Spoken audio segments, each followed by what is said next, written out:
will say good day to you this day of your time. How are you all? All right, now, first and foremost, allow us once again to thank each and every one of you and all of you together collectively for the co-creation of this interaction. Once again, each and every time you are willing to co-create these interactions with us, it forms a bridge, a link, and a connection between our reality and yours so that we can, together, more and more every day in every way, create a third new reality in which we can both interact in new ways. So we thank you for the gift that you have given to us of sharing. We would like to begin this idea, this transmission, this night of your time, by discussing something that we have labeled debunking the debunkers, talking about the gullible, the skeptical, the cynical. The idea has been expressed many times on your planet that there are unusual phenomenology that occur from time to time that many individuals on your planet either do believe or do not believe are occurring. Obviously, there are certain things that are perhaps misinterpretations of certain things. This can happen, obviously. Not every single thing that someone may think is a certain thing is a certain thing. Nevertheless, the idea of finding balance within your investigations and your relation to the idea of unusual phenomenon in your world is one that requires a clear, concise approach to remain in balance. And the idea is that what you call being skeptical is in and of itself a natural, healthy point of view, especially for your world, where there are so many deceptions that may occur on your planet, so many different agendas that may occur, and that individuals may wish to take advantage of others. Therefore, remaining skeptical can, in your world, be a healthy thing to do. However, the idea is that skepticism, by definition, is an open-minded state of a willingness to explore something, a willingness to look at what you call evidence, a willingness to understand your relationship to it, your personal relationship to it, and a willingness to allow for a new belief to come in, to challenge the old belief you may have been holding on to. Not the idea that you must change your belief, but a willingness to allow for the possibility that your beliefs, be they long held or cherished, may nevertheless require some change. The idea, of course, is that on polar opposite sides of the balance point of skepticism are the issues of gullibility and cynicism. We have said once before that cynicism, the formula for cynicism is CIA. Cynicism equals ignorance plus arrogance. Now, the understanding is that unlike the idea of open-minded skepticism, where you are willing to investigate, willing to take in new information, open to the possibility of changing your point of view, cynicism is that which has its mind made up, has a belief system and an agenda totally intact, and is unwilling to change.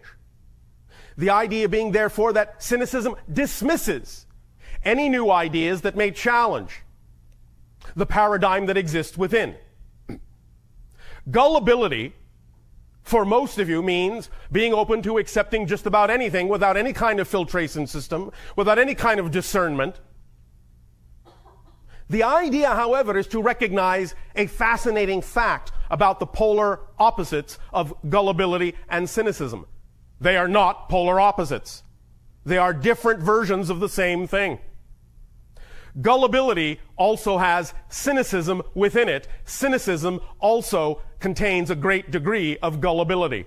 Allow us to explain.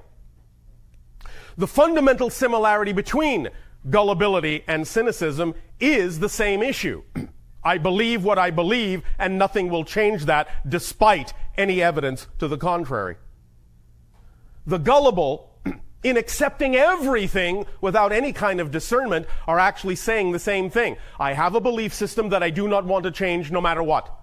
It's the same thing that the cynics say. I have a belief system I do not want to change no matter what. The gullibility inherent in cynicism is this.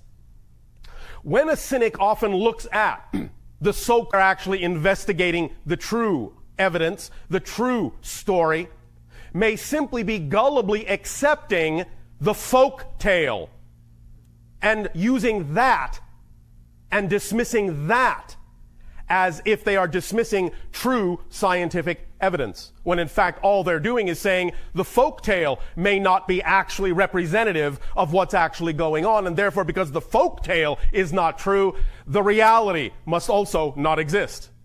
And so by saying that, by approaching it that way, the cynic has actually gullibly swallowed the general folk tale that has been put forth by individuals who may in fact be gullible. So in that sense, the gullible and the cynical have a connected relationship, a marriage of sorts, and they feed off each other, all pushing away from each other in that sense, leaving the idea of skepticism in the center.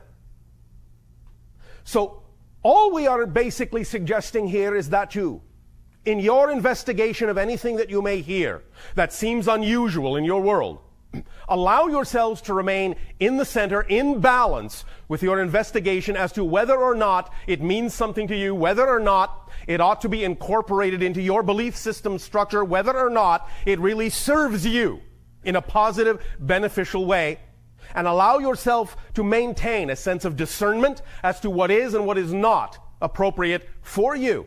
Now, of course, we understand there are many different points of view, many different belief systems, and for each and every individual, whatever belief system they are holding to be true for themselves at any given moment is true for them at that moment, even if it seems contradictory to another. But the only reason we are discussing the issues of gullibility and cynicism in this context is because very often the idea of those who are gullible and accept everything, and those who are cynical and accept nothing, often attempt to push that point of view on others. So if you are going to have a particular point of view that you believe is contradictory to anyone else's point of view, by all means, you are entitled to create that for yourself. But understand, you are not entitled to create that for anyone else. The idea is that each and every single one of you have the power, have the given gift to decide what is true for you, but do not have the ability to decide what is true for anyone else.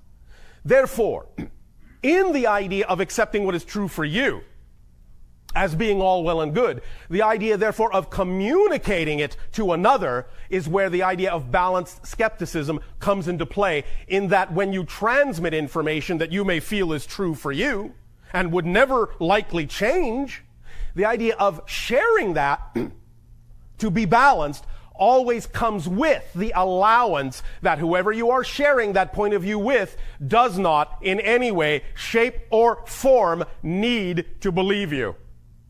And that's not what it's about. Sharing the idea of a point of view is an opportunity to give someone an option to consider another idea, another belief, another point of view.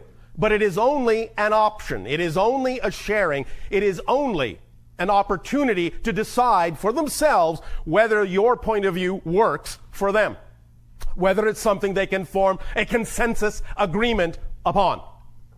But no one really needs to do that. In fact, as we have stressed several times, none of you even need to believe anything we have just said. This is our point of view. This is our perspective. This is our understanding from our civilization based on our experience, our evolution, and what works for us. Now, yes, it is true. There are some general consensus ideas and beliefs that are common to almost everyone on your planet. These are the things you have already created a consensus agreement about that are put on, shall we say, automatic pilot, so you don't have to really think about them day to day. You can get on about the business of simply living your life without having to think about the idea of whether gravity is suddenly going to cancel on you. That's a consensus agreement that there is such a thing as gravity. Nevertheless, obviously, in this day and age of exploring consciousness and beginning to realize that physical reality is only an illusion and that you create whatever you are experiencing it to be, Many individuals are beginning to explore and examine the possibility that gravity may not necessarily be such a given. That solidity may not necessarily be so solid. That things are malleable, that space-time can be flexible, stretched, bent, altered, and experienced in a new way. And the more you allow your vibrations to focus on these things, the more you will synchronistically experience the results of that point of view, of course. Because this is the general consensus you have all agreed to explore, especially in this lifetime. The idea of the expansion of consciousness, which then brings the realization that physical reality is nothing but your game, your creation, your illusion, your experience. Physical reality itself, as we have said several times, is not unto itself a real, solid thing outside you. The experience of physical reality is real, but not the physical reality itself. It's just a mirror. Nevertheless, you have, to a great degree, created some consensus reality. But as that changes for several individuals, as there is created new points of view, and as there is consensus even among small groups about different points of view from the general consensus, new bubble realities are thus then created within the overall consensus agreement.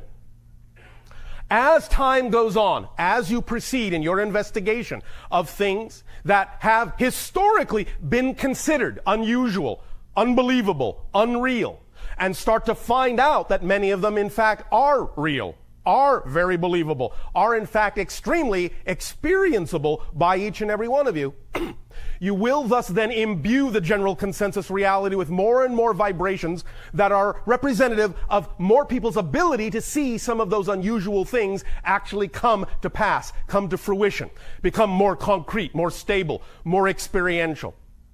That will happen over the course of time as you create time to exist.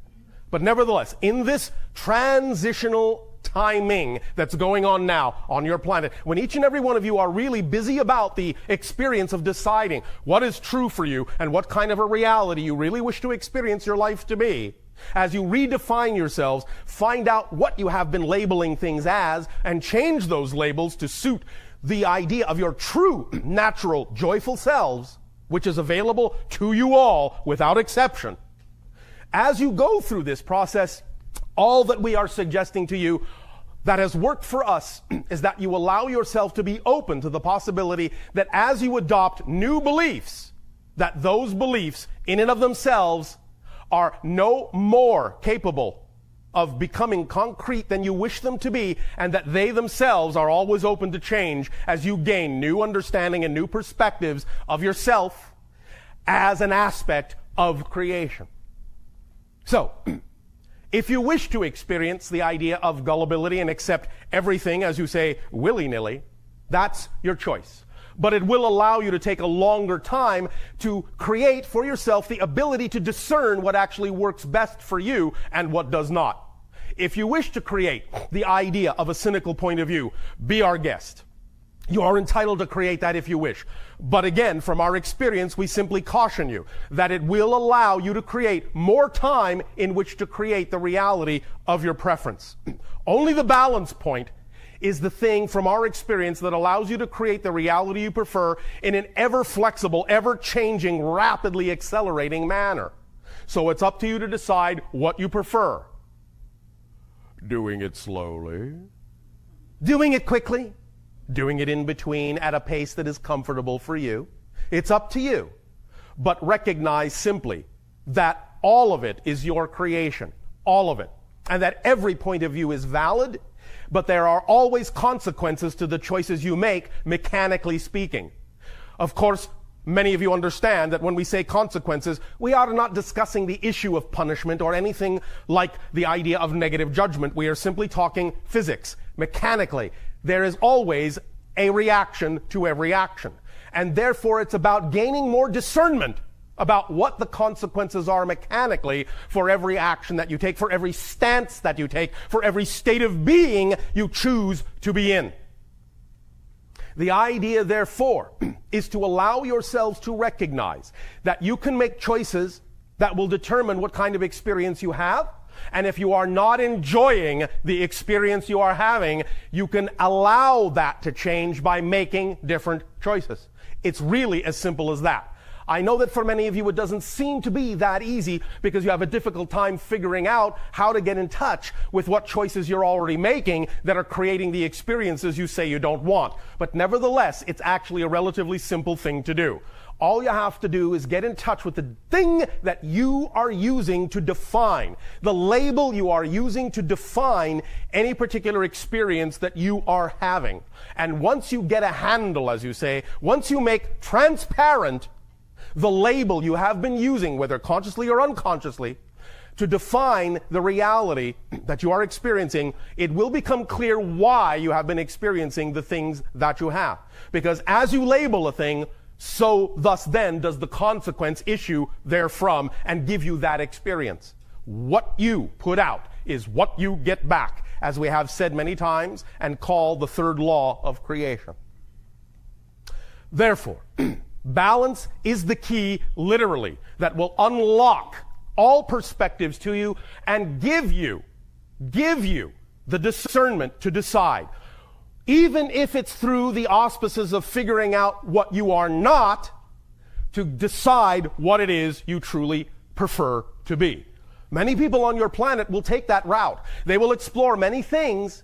They will find that it will allow certain kinds of negative experiences to happen in their lives, but that may simply be their way of exploring what they are not to more clearly define what they are. And when you choose to go from the darkness to the light, in that sense, when you choose to balance yourself out, then by having gone into the darkness to define what you are not, it may be that much simpler for you to define what you are and that much easier to go into the light and create realities of your preferential choice that are in alignment with your true core self. Is this making some sense to you? Yes. All right. So, the idea, therefore, to simply sum up the issue of debunking the debunkers is to pay attention to the fact that when individuals seek to debunk, they are often themselves simply afraid to look at new ideas, new things. When an individual is also gullible enough to accept everything without discernment, it is also the same issue. They are afraid to see something else that they think will be something unacceptable, something distasteful, something to be feared. You may have that experience, but none of it is empirically true. There is nothing to fear in anything that you will discover. Every single thing you will investigate, every single thing, the deepest fear, the greatest joy, every single thing that you will investigate, you will always, I guarantee you, discover simply more of yourself, more of your true core being, because that's all there is to discover. However, as we said, you do not need to take our word for it. We know it works from our experience, and many of you know it works from your experience. All of you have the ability to experience it for yourselves, and we will leave it up to you to choose to do so if you wish. So once again, we will thank you, each and every one of you, for allowing us to share that point of view as a potential idea to take in, to absorb, to use as a tool in your lives, however it seems appropriate for you to do so. And in return for the gift that you are giving to us, we ask you now, how may we serve you? You may ask your questions or bring up your subjects if you so desire. So those of you, maybe a few people would like to come. I know. No, I don't. So in the meantime, Bashar, we have some listeners. One moment. How about the nice time instead of the mean time? How about the kind time? I vote for that. The All right. kind time. In I the like kind that. time. Okay. We have listeners that reach us through News for the Soul Radio. Yes. And also on the website, we have a place where people get to ask you questions. Yes, we understand. So I'm going to ask you a question from one of those sources. All right. Okay. And that question is, we'd like you to talk about climate change and global warming and explain to us, from your perspective, what's going on, and basically find out how we can best engage in helping the situation. All right. First and foremost, recognize, yes, many of you have the understanding that to some degree your technology and the creation of such things as pollution and so on and so forth are accelerating certain kinds of conditions on the planet. This is so. Nevertheless, what you are accelerating is a natural cycle that has occurred on your planet many times. There have been many warming periods, many cooling periods. Now, because you have arrived at a certain point in your technology where you are capable of affecting your environment more than ever before, you have accelerated the natural warming cycle that is going on now. This is actually right now the end of your ice age. It's been going on for a little while, but this is actually now the ending of it. And when it continues to end over the course of the next couple of decades of your time, you will find that some of the oceans will rise as they did before.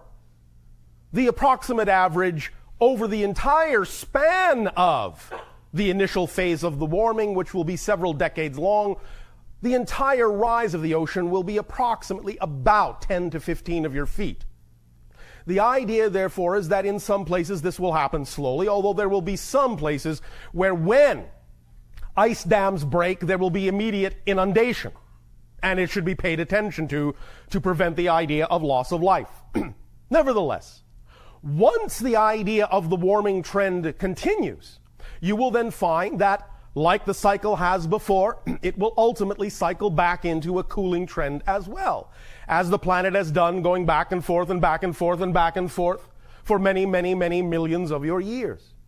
The idea, therefore, however, is to understand that even though it may be a natural cycle, the recognition that you have the capability of accelerating it puts you in touch with your power and your effect on the environment and the choices that you make. It isn't even so much the idea of destroying the world as it is simply the idea of recognizing your responsibility to choose what kind of an experience in reality you actually prefer to have and make the choices that are in alignment with that. Remember that your planet has gone through many things that are far more destructive than you are actually even capable of manifesting. Gigantic asteroid strikes, solar flares, all sorts of things have happened to your planet that have extinguished life again and again and again.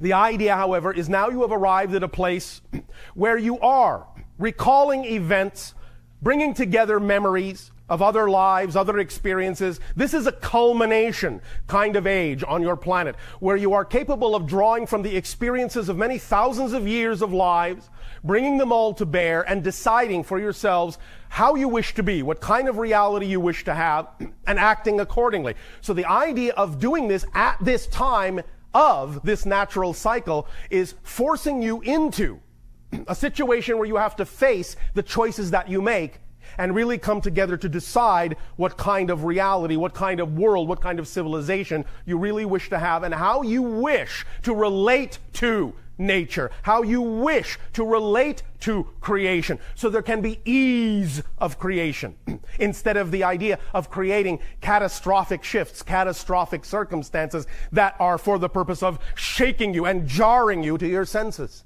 You don't have to do it that way. So as you learn to ease up, lighten up in your relationship with the idea of all things in nature, you thus then have the ability to shift yourselves to parallel reality after parallel reality that are already representative of the kind of world that you prefer. Because that's actually how the world changes. The world you're on never changes. It always exists exactly as it is now. It's just that when you change yourself, you change your frequency, you shift yourself to the frequency of a parallel reality Earth that is already on that vibratory level. that is already representative of the kind of shift you have made within yourself. So in essence, you change nothing but yourself. And that's how you apparently change the world. Does that make sense to you? Yes. Are you sure? Yes. All right.